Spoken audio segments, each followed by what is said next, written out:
우크라이나 사태와 주요 곡물 생산국의 수출 제한으로 각종 원자재 값과 식량 가격이 가파르게 상승하고 있는데요. 이에 정부가 서민 생활 안정을 위한 물가 안정 대책을 발표했습니다. 정부는 돼지고기, 밀가루 등 가격 상승세가 두드러지는 식료품에 연말까지 무관세 수입을 허용하겠다고 밝혔습니다. 이호철 기자가 전합니다. 정부가 생활물가를 잡기 위한 민생안정대책을 최근 발표했습니다. 추경호 경제부총리 겸 기획재정부 장관은 30일 정부 서울청사에서 열린 경제관계 장관회의에서 서민 생활 안정을 위한 긴급 민생안정 10대 프로젝트를 발표했습니다.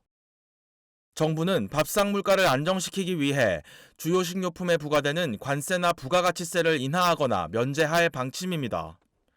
돼지고기나 밀 등 먹거리 7종 품목에 연말까지 0% 할당 관세를 적용합니다. 돼지고기는 수입 물량 5만 톤에 대한 관세가 기존 22.5에서 25%에서 0%로 변경됩니다. 기재부는 이 조치로 돼지고기 수입 원가가 최대 20% 하락하는 효과가 생길 것이라고 밝혔습니다. 돼지고기 수율 자체가 22.5% 내지 25%로 형성이 되어 있었잖아요.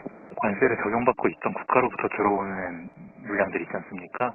그 부분에 대해서는 맥시멈 20%까지의 원가 인하 효과가 분명히 있을 거라고는 내다봤고요.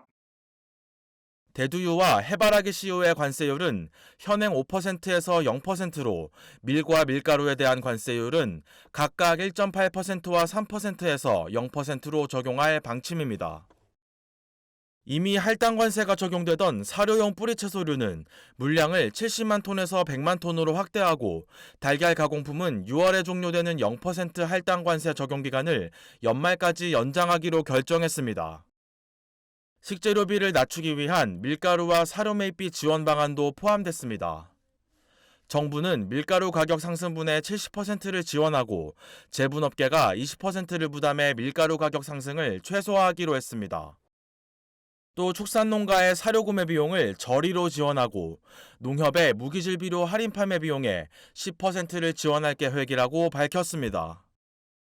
정부는 서민들의 장바구니 부담을 낮추기 위해 최근 가격이 크게 오른 돼지고기나 달걀 등을 중심으로 농축수산물 할인 쿠폰 지원도 확대해 운영할 계획이라고 밝혔습니다.